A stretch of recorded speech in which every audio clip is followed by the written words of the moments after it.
সারাদিন পর ইফতারে যদি হয় ঠান্ডা ঠান্ডা পুদিনা পাতা লেবুর এই শরবত, তাহলে তো আর কথাই নেই। আসসালামু আলাইকুম everyone, welcome to my channel.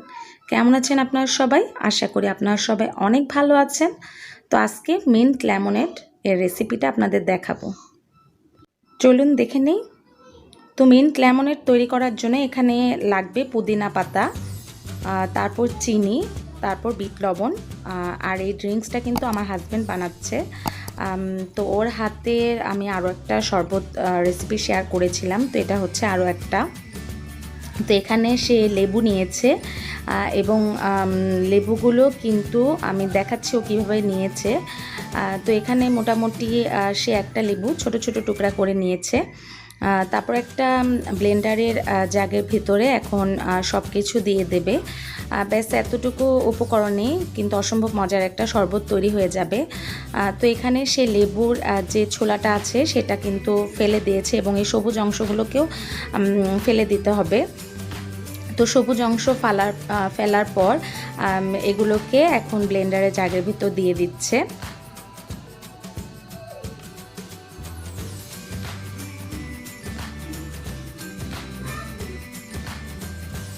তো এখানে কিন্তু একটা বড় সাইজের লেবু ছিল। তারপর এর ভেতরে সে দিয়ে দিচ্ছে কিছু পুদিনা পাতা, এবং এই পুদিনা পাতা দেওয়ার কারণে কিন্তু অনেক রিফ্রেশিং একটা ড্রিঙ্কস তৈরি হয়।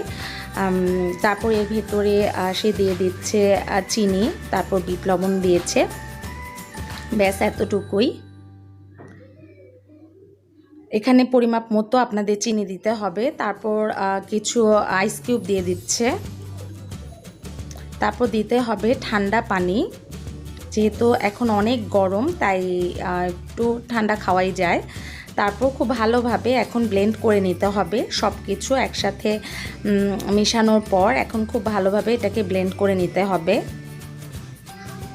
তো যারা এখনও আমার চ্যানেলটি সাবস্ক্রাইব করেনি, প্লিজ আমার চ্যানেলটি সাবস্ক্রাইব করে পাশে থাকা বেল আইকনটি ক্লিক করে দিবেন।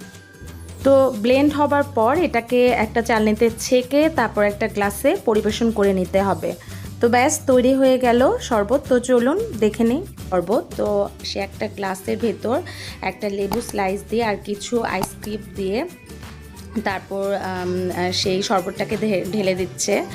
তারপর এটা ডেকোরেশন করার জন্য কিছুই লাগবে না, উপরে একটু পুদিনা পাতা দিয়ে দিয়েছে। ব্যাস তৈরি হয়ে গেল মিন্ট লেমনেড। আপনারা বাসায় অবশ্যই তৈরি করবেন এবং আমাকে কমেন্টস করে জানাবেন। তো আজকের মতো আমি এখানেই বিদায় নিচ্ছি। সবাই ভালো থাকবেন, আমাদের জন্য দোয়া করবেন। আল্লাহ হাফেজ।